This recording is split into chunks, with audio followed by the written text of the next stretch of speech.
caqabado ma jiraan intaad hawshan aad ku jirtay wax caqabado ah oo aad kamida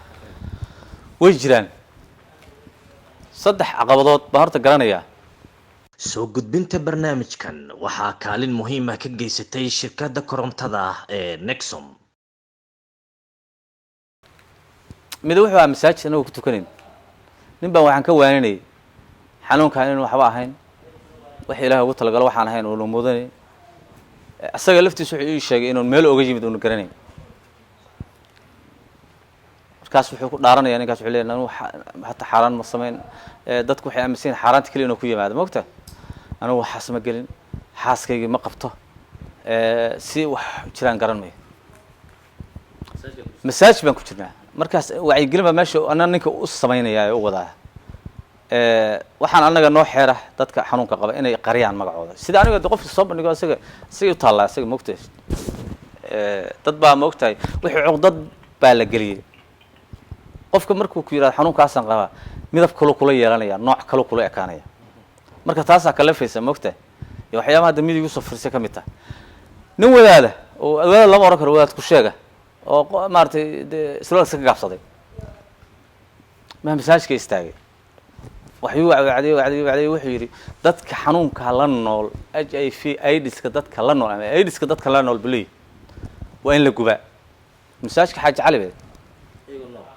ayuu nool waa in la gubaa waa in loo gargaarin waa in wax lagu sameeyo marka wuu ilmay awal baad siga naf ahayo meel uu maray garan laayo xaaladiis ma ku adkeyd moogta maxaa imanaya marka kaasoo kale iyo markii dadka ka soo dhaxbaxaan oo wax ka sheegaan maxaa imanay culays intee leeg baa imanay waa istaagay dadkii ay maqlayaan waxaan ku yiri ana xanuunka la nool ana la qaba waana ku durayaa baan ku yiri waana dhaarta markii wali waa dhaar baan ku dara moogta waan ku mudayaa waliba irbad baan kugu mudayaa dhiigayga aan ka soo qaaday fariisale koodkana waa ka dhaqaaqanigu maxaa yeelay meesha waxa kale aduu raali gelin badan waa laga bixiyay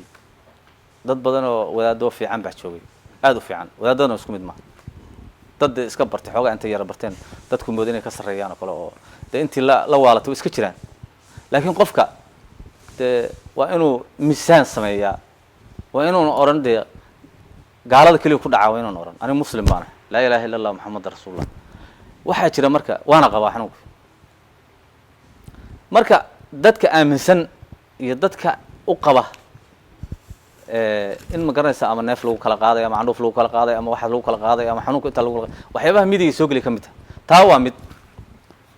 midna waxay ahayd gabar aan qaraabana anigu aabbo xanuunsan baan guriga ku haysta yaan guriga keenay gabadhii cuntada loo karkarisay muddo la joogtay ayaantii dambe ninka iska buuran oo quruxda badan halkan joogay xoogaa adigu gabadhii baa hadal igu turtay afka intaan dhaweeyaan xanuunkaas aan la noola waliba HIV waxaas ma oran AIDS baan la noola baan boorsada guriga taale ilowd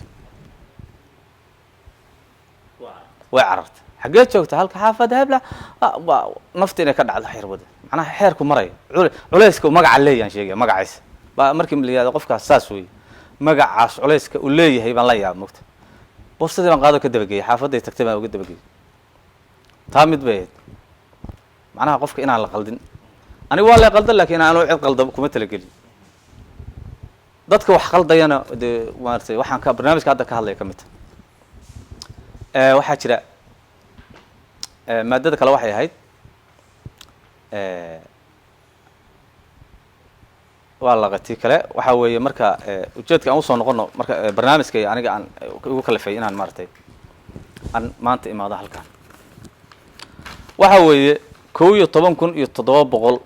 oo qof oo Soomaali ah inta dhimatay inta nool waa isku kay jiraan Soomaaliya oo dhan weeye 11,700 oo qof baxanuunka la nool HIV AIDS waxa la dhahaa markuu ka gudbo HIV markuu ka gudbo oo qofka uu daciifiyo oo waxba iska celin karin baa la dhahaa oo heer u gaar sariirta lagu qaado baliyada laakiin qofka aniga kale AIDS ma qabo waa virus jirka ku jira kaliya way waxa jira marka waxa dawada ka qaatay intaas oo qof 3,314 qof soomaaliya oo dhan.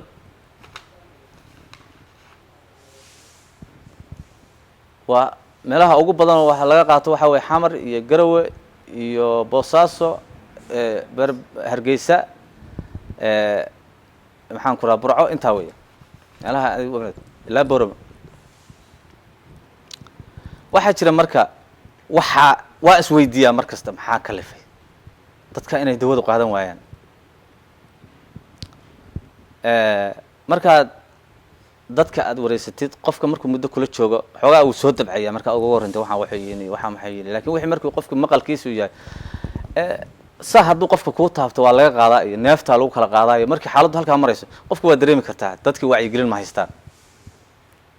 dad badanoo hadda wacyigelinta ku qoran way jiraan oo maxaan ku rahdaa baag oo kale way samaysaa, laakiin sidii la rabay uma socoto. waxaan rabnay ilaa heer la gaarsiiyo baabuurta stikare lagu dhejiyo kale, sida canshuurta kale baabuurta stikare lagu dhejiyo. waxaa lagu kala qaaday in la isku ilaaliyo qofka, macnaha qofka macnaha sida loo geliyo dadka in la geliyo iyo soo dhaweynta dadka qofka bini'aadanka uu kaalay xurmada kaalay, sida hadda ila fadhida oo kale. waxyaabaha marka caqabad waxa ka mid ahaa aan ku soo noqday aniga askarti aan xukumaa qayb ka mid islaami weyday salaantii gala gabata saa wixii ma fahansana moogta anigu kulama yaabin. marka anigu waa ka gudbo waxaasi ima muuqdaan. waxaa la rabaa marka aan u soo noqdo waxaa jira 4 qodob baan ka soo qaatay dadka xanuunka ah waxaa ku kalif inay dawada qaadan waayaan. mid waa qoyska iyaga ka dhasheen. waxaa lii sheegayay gabar intay dhimatay xaaqin lagu dhaqay, in la taabtaa la diidiya. qofka hadduu dhintana waaba dhintay cudurka haddii banaanka laga helayo dawadiis mar wala lasoo saari lahaa. wax qarsoon keliya lagu helay. haddaan dhigayga halkaa ku shubo waa dhigayga waa caafimaad, cidlada hadduu ku shubo waa qoyska lambarka koowaad. lambarka labaadna waa mujtamaca dadka, maxaa yeelay guri lagaa karayn mayo.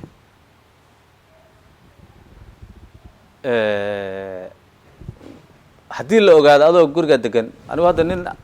saa isu sheegaya maaha. dad baa waxay la taliyaan war dad baad dhashay, war gabdhaad leedahay, war xagga saasa, war waxaa ka baxaya wixii hadda la cayrinaya hadeer ha la cayriyo. waxaa iga badan waxaas anigo intayda faamilkayga iyo xaasaskayga dad waxaa iga badan ummadda Soomaaliyeed baa ka badan inaan wax u gudbiyo xaq baan u leeyahay. maxaa yeelay rabitaankooda igu jiro. askari baan u noqday inaan u shaqeeyaan u ahay. aniga Puntland keliya uma shaqeeyo. registerkayga waxaa ku qoran 175 qof meelahaasaa ku qoran baan u malay. aan intaan qabtay waagii tahriibta aad u socotay aan waqooyi dib ugu celiyay. dad badan baa hadda wejiga markay arkaan ay garanaya, rag iyo dumar bale si wanaagsan oo sharaf leh aan ugu celiyay. dad lacag soo dhacaan ku celiyay. macnaha qofka Soomaaliga ama booliiska marka la yiraahdo ma aha wax ku kooban meeshu markaa ka tirsan kaliya ma waa wax guud. taas marka way ugu kalifaysaa inaan anigu ka hadlo.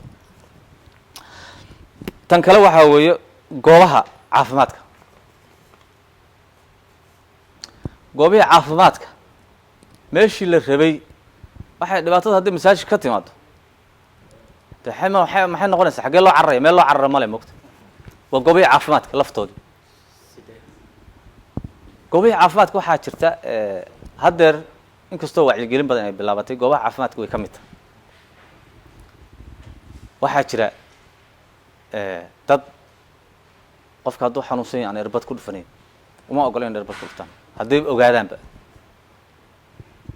anigu waa inaan doontaa qof kaloo xanuunkaa qaba hebel kaala ay dur.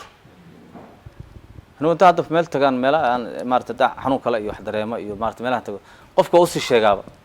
si war irbadeeda iska ilaali yayna ku mudin xanuunkaasaan la noolahay kan timaha jarayaan u sheegaa. waan arka marka kuwa ilmeynaya arkayo leh maanta waxaa lay keenay nin daqramayo dhiig busaa igu seeriyayo wax noocaas oo kale ah. waxaa jira 8 iyo waxaa jira 74 saacadood 72 saacadood qofka inuu HIV AIDS qaadi karin waa la hayaa dawadeedii. ka hortagi baa yaalla uu samaysan karaa hadduu hataa shakiyo qofka oo bil ku soconaya oo reeb la yidhaah baa jirta marka culays intaa leeg mid hadday irbada ku muddo dawadaasaa cunaysaa kuma gelay jirkaada ma gelay mana saasu kaaga baxaya waa laga hortegi karaa ka hortag baa yaalla waxaa jira taa waa midda afraad waxaa weeye shaqada oo laga eriyo aniga iguma dhicin sarison baa ka mid a rag badan oo hadda waxaan ogahay jooga magaalada oo isqariya oo dawadana hataa qaybo qaadan qayb baadiya oo carreen awal miyi baa laga keenay markii hore waa waxyaabaha dawada loo qaadan lahay ka mid taha aniga kula hadlaya anoo qaba xanuunka oo dawada cunaya oo dadka hortiisa ku laqaya yaan dad u qaadaa dhuumanaya inaan qofka sirtiis sheega anu ma rabo laakiin de qof walba asigaa habigiis kale laakiin waxaa la rabaa wacyigelin la sameeyo kan qabanaya inuuna de dadka qaadsiin kan aan qabinna inuu walaalkii soo dhaweeyo oo sida auna odhan sidii wadaadkii o kale intuu meel ka istaaga hala gubo ama ha laga cararo unuuna odhan laakiin macnaha haddeer anu waxa keenay ugu weyn lamber kow waxaa weeye in waxaani wacyigelintiisa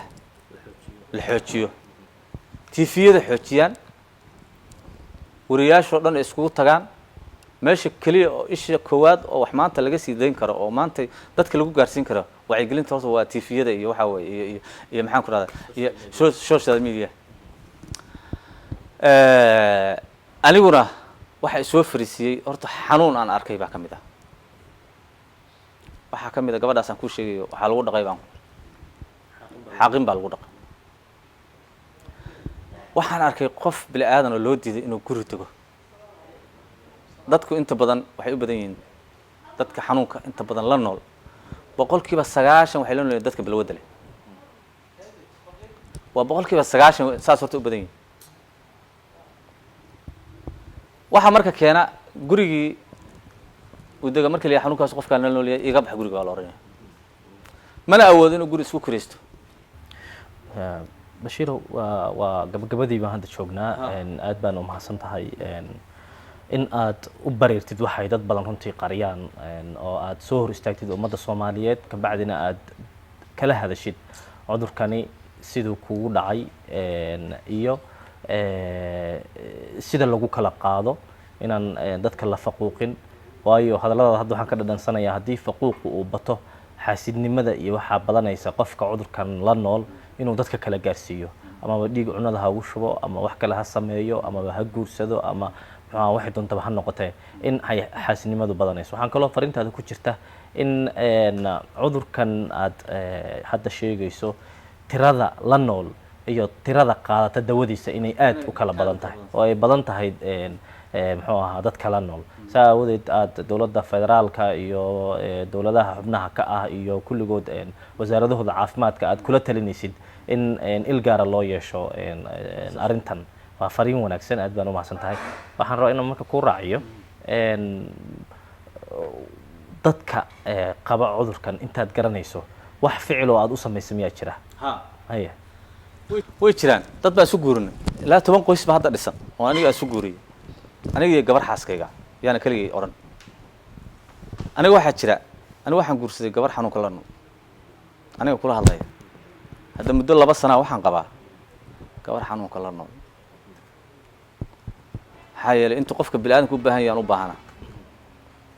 qof inaan dhibaatayana ma raba reer wada degan meel degan baana dawada iyaduna qaadataa waliba iyada iga fiican xagga dawada oo ugu waanayso ugu fiican waliba waa dhakhtarad waxa jira dad badan oo aan maartay isu guurinay baa jira oon maartay gabadhay soo helaysaa ninkaan soo helayaa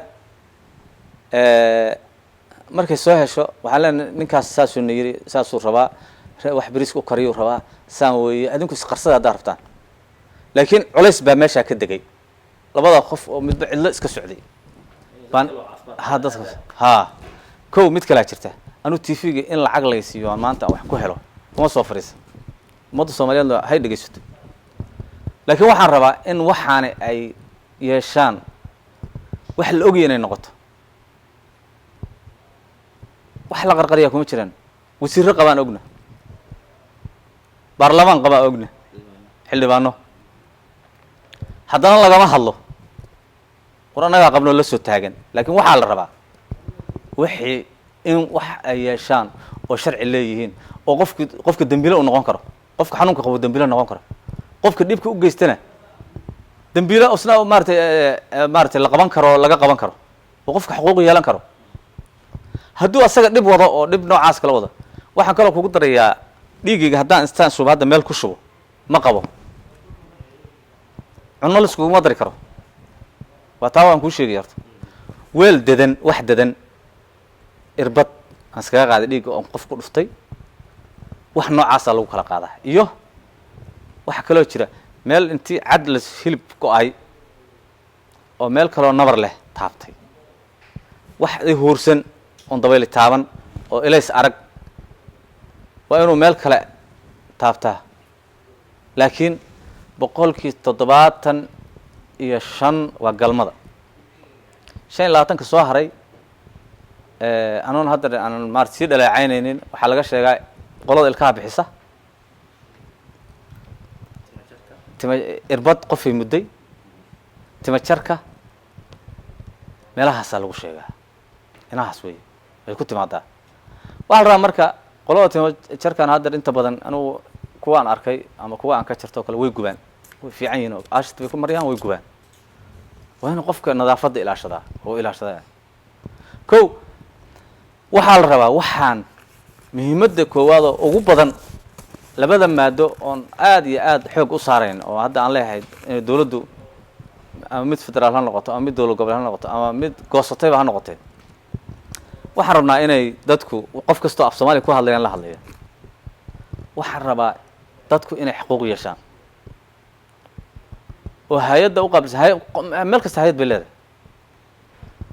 somaliland way leedahay puntland way leedahay xamarna way leedahay annaga waxa weeye baag dawladda agaasimo dhan bay leedahay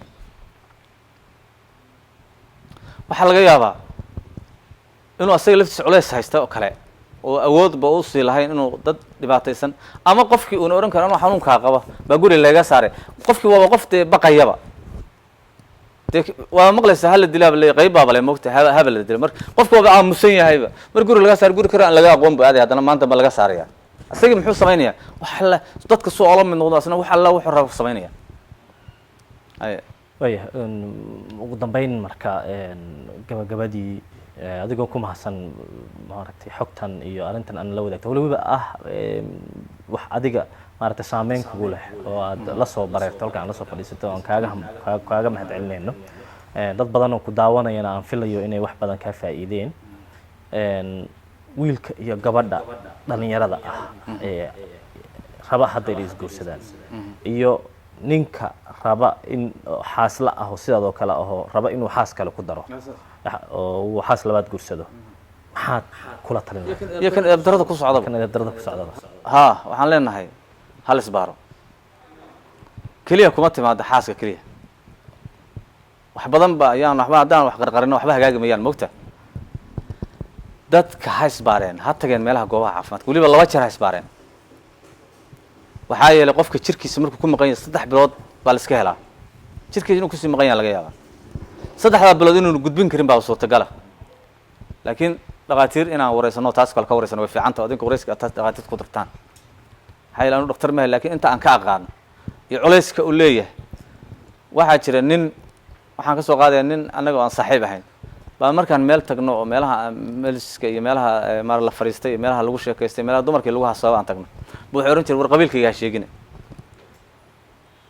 maalinkii dambe waxaan ku yidhi warriyow qabiilkaada baa qabiil macaan oo fiican oo saane maxaad kugu dhacay oo ma intaa u tirada halka wuxuu yidhi haddaan aniga haddeer adinka reer hebel baa tihiin oo hadday reer hebel tiraahdaa cidana infirin laakiin marka anigu qabiilka asaga argagixisaabi marka xanuunkan asaga argagixisa xanuunna ka daran baa jira xanuunka markii la yidhaahdo AIDS buu qabaa ama HIV buu qabaa waxaa weeye qofka barashaska dhacaya maxaa yeelay askar inay kala carartaan gaara heer kala cararaan waan dareemi karaa culayska waa wacyigelin jirta waxaani cudurro waxaa jira aragtida ama taabashada lagu kala qaado ama neefta lagu kala qaado asaga taabashaan lagu kala qaadayn neef baan lagu kala qaadayn cunto alla cuntaadna kala qaadayn ma garatay jiif alla jiifsataadna ka qaadayn ma garatay dhar alla xirataadna ka qaadayn qofka marka ilaa xadka intaa dhan waxaa weeye kuwa ka xun oo beer xanuunka ka mid tahay oo ma garanaysaa dhiikarku ka mid yahay oo sokortu ka mid tahay la sheegi mayo waxba looma arko waxaa laga yaabaa in beerku ka xanuunsan yahay hebelo macnaha waxaasaa ku dilaacay saasuu yahay la yidhaahdo halkaa lahayo 10 qof ag fadhido ajfigan laga cararo waa aqoon la-aanta jirta weeye waxaan rabaa marka in waxaan la gudagalo haddaan wixii xan ka dhigno wuu badanayaa culayskan maanta taagan oo aan ka hadlayo oo waxaa laga yaabaa 100% inay hadda 100 qof inuu hadda uu qabo cudurka Soomaaliya bay ku dhowda 100 qof inuu qof qabo u dhowda way ka sii badanaysaa haddaan runtaana ka sheegin dadkeena badbaado u baahan dadkeena wuxuu u baahan in la badbaadiyo wax loo sheego oo laga hadlo oo culimada ka hadlaan oo dhaqaatiirtu ka hadlaan oo baarlamaanka ka hadlo oo madaxweynaha ka hadlaan oo ku soo darsadaan maxaan ku yiraahdaa khudbadooda ku soo daraan kuwa wax loo qabanayo in laga kamid laga dhigo ana hadda culays dhaqaale ima haysto laakiin waxaan dareemayaa culays inuu jiro aad u liita maxaa yeelay qofka markuu gaajo haysto ama qof ragaya ama qof dumar ama waliba dumarka markuu qof dumar iyo gaajana haysto dee wuxuu doon u bareeri karaa laakiin markuu ogyahay berri haddii xaq gardarro laga galo qaladka laga galay uu helayo xaqiisa helayo waxaa laga yaaba wax badan markuu dembi galana lagu qabanayo lagu qaadayo ogyahay qofku waa inuu dembile noqon karaa ama eedaysana noqon karaa dembiga maxkamad baa wax dembiyeyse waa inuu eedaysana noqon karaa qofki laakiin qof aanan war naga daaya xiran hanaga daaya xiran haddii la yidhahdo xanuunkaas la noolyahay haddii ba la yidhaha xaaladdu saa noqotay dee marka dambe kulli dadka o dhan baa qaaday marka wixii waa in laga hortagaa macnaha heerkii Uganda ay gaareen hadda ma qabaan hadda Uganda waxaa tagtay heer waxaa la gaaray maartay iskooladu iyo maartay dad aad la waayo bay gaartay heer ay gaartay oo 60% bay noqotay 60% bay noqotay haddana waa 4% buu sii maray waa dareemi kartaa marka dadka noocaasa anigu wax badan baan dareemayaa seminaaro badan kama qayb gelin aqoon badan oo ma sii leeyahay laakiin culayska waan dareemayaa oo maxaa yeelay mas'uul baan wax badan baa saaran marka waxaan ku soo koobayaa in waxaan loo istaago wax aniga hadda maanta ka hadlayo hebel baa saayiri in la yiraahdo ma doonayo waxaan rabaa waxa in loo istaago madaxweynayaashan kala hadlayna tirada badan maxaa yeelay xaaladdu meel adag bay maraysaa marka waxaan rabnaa dadkeena Soomaaliyeed meel kasta ay joogaan in loo helo badbaado loo helo lagana hadlo intaasaan kusoo koobi yaad ma hasan tahay Bashiir waana kaga mahad celinayaa geesinimada iyo dadaalka iyo waxtarka aad muujinayso runtii in maaragtay aad bulshada hortimaadid oo aad muujisid cudurkani halistiisa iyo inaad adigu naftigaaga qabtid sababihii aad ku qaaday aad ka sheekaysid waxaan kaloo ku faraxsanahay oo aan filayaa dadka tirada badan oo muuqaalkan daawan doonana ay kuugu soo duceyn doonaan xanuunka hadda inta yar ee kaaga harsan maadaama iimaan uu ka muuqdo oo aad u sabartay oo runtii taariikh badan ka soo martay oo aad Allah ugu dhawaatay oo aad xajki u tagtay oo aad Rabbi u bariday oo maaragtay maanta qurux ay ka muuqato oo aan lagu moodin in xanuunkaasi qabtid in uu inta yar ku harsanna wala subhanahu wa ta'ala uu ka qaado dad badan oo laga yaabo ku daawanayo inay isqarinayaan laga yaabana inay dawada isticmaalaan inay si fiican isu baaraan in aysan ummadda kale ee walaalahooda Soomaaliyeed aysan cudurkan u gudbin saasan rajaynayaa bahdeena theater inaad sirtaada iyo xogtaada nagu aamintid oo aad halkan timaadid oo aad barnaamijkan nagala qayb noqotid aad iyo aad baan kuugu mahad celinaynaa anoo ka hadlaya dhamaan muxuu ahaa la hadlaya dhamaan mas'uuliyiinta iyo maamulka kale ee shirkadda iyo farsamo yaqaaniinta anoo matalaya aad iyo aad baan mar labaad salaanta kugu soo celiyo kugu mahad celinayaa biladii geesinimadan ku siinayna ma sha Allah aad baa mahadsantahay jaamacadda bariga afrika waa jaamacadda ugu faca weyn puntland 1999 ayaa la aasaasay waana jaamacadda ugu faraca badan soomaaliya 7 gobol oo ka mid ah puntland ayay faracyo ku leedahay